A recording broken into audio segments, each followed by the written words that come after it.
Alors, la première partie, on a parlé de l'appareil génital chez l'homme. Maintenant, on va parler de l'appareil génital chez la femme. Bien sûr, on va commencer chez l'homme, on a commencé de l'intérieur vers l'extérieur. Maintenant, on va commencer de l'extérieur vers l'intérieur pour apprendre les mots scientifiques. Tout d'abord, on aura l'orifice génital. Alors, l'orifice génital, il est séparé de l'orifice urinaire chez la femme. C'est pas comme l'homme. L'homme, elle a un seul orifice urogénital. Ça sert pour l'urine et ça sert pour la sortie du sperme.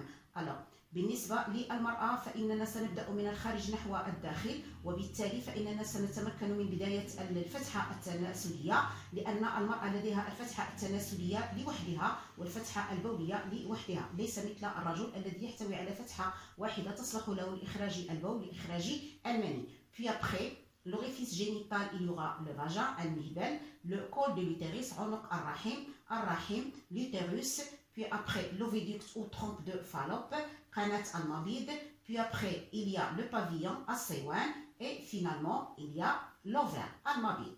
Bien, alors quand on va observer l'appareil génital de la femme vu de face, on va encore voir qu'il est toujours constitué de l'orifice génital, le vagin, col de l'utérus, puis après il y a la cavité utérine, puis après il y a le myomètre et l'endomètre, puis finalement l'ovaire.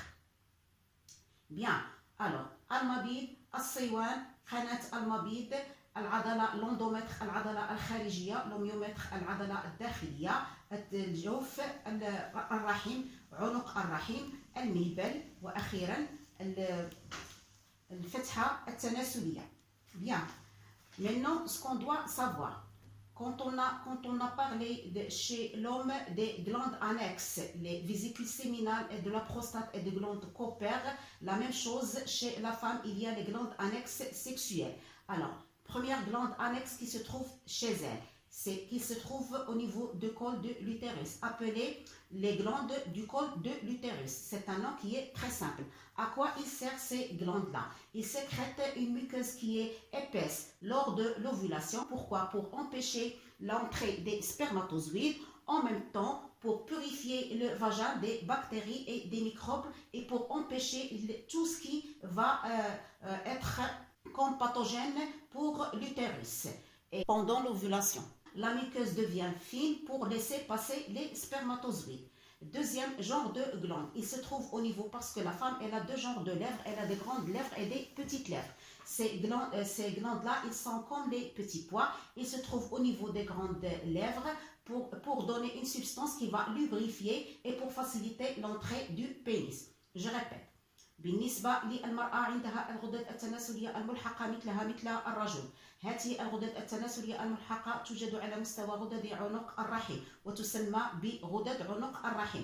ما هو دورها؟ دورها وهو أنها تنتج مخاط سميكة خارج فترة الإباضة. لماذا؟ لكي تمنع دخول الحيوانات المنوية، وفي نفس الوقت فإنها تفرز مادة حمضية. لماذا؟ لكي تقتل الجراثيم التي يمكن أن تدخل إلى المهبل أو لكي تصعد إلى الرحم. أما أثناء الإباضة فإن غدد عنق الرحم تفرز مادة مخاطية، وإنما هي رقيقة لكي تسمح بدخول الحيوانات المنوية إلى داخل الرحم.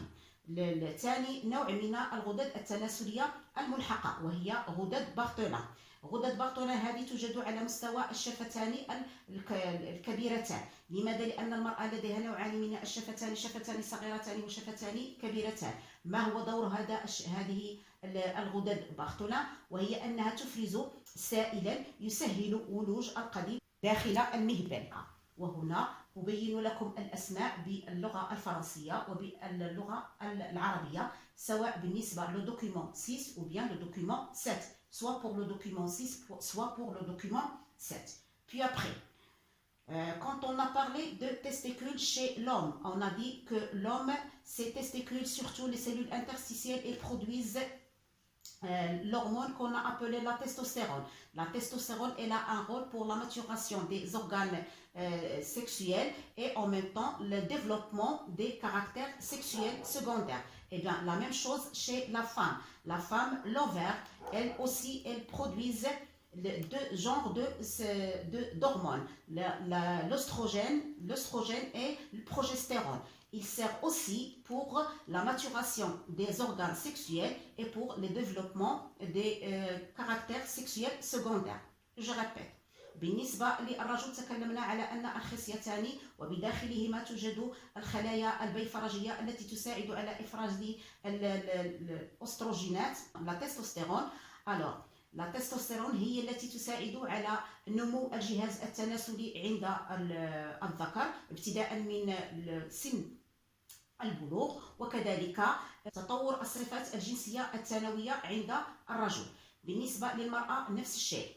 المبيضان فإنهما مسؤولتان عن إنتاج نوعان من الهرمونات وهي الأستروجينات والجسفيرون، وهما أيضا مسؤولتان عن نمو الأعضاء التناسلية عند المرأة ابتداء من سن البلوغ، وأيضا عن ظهور الصفات الجنسية الثانوية هي أيضا نمو الثديان، توسع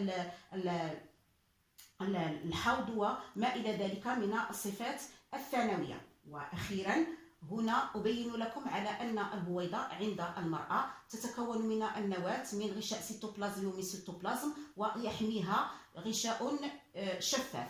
Je répète. Alors, l'ovule ou l'ovocyte chez la femme, il mesure 0,2 mm. Elle est plus grande que le spermatozoïde qui mesure 0,60 mm. Alors, il est composé du noyau, c'est une membrane, c'est une cellule sexuelle. Il est composé de noyau, membrane cytoplasmique et le cytoplasme. Il est couvert par une membrane pellucide. Alors, finalement, je vais vous montrer une chose, que au cours de la croissance, on a l'axe horizontal et l'axe vertical. Ça, c'est pour l'âge et ça, c'est pour la taille.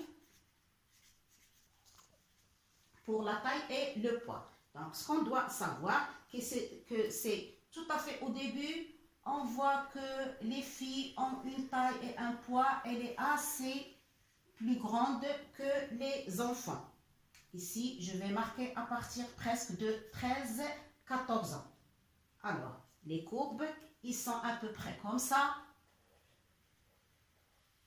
Mais à l'âge de 13 ans, le petit garçon devient plus musclé et plus grand que la fille. Ça change à l'âge de la puberté. Signe al-Boulough.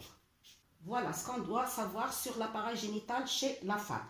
Maintenant, je vais vous montrer une vraie appareil génital femelle chez la brebis, النعجة, يعني أنثى الخروف. Alors, ça c'est vrai. Alors ici, on a l'orifice génital, الفتحة التناسلية. On la voit ici. Puis après, il y a le vagin, al-mihbel. Puis après, il y a l'utérus, al-rahim. Après, on a le corne de l'utérus droit, le corne de l'utérus gauche. Qarn al-rahim al-ayman ou qarn al-rahim al-aysar. Puis après, ça, ce qui est très fin, ce sont les oviducts ou bien les trompes de Fallope. Et ça, je veux bien que vous voyez ça.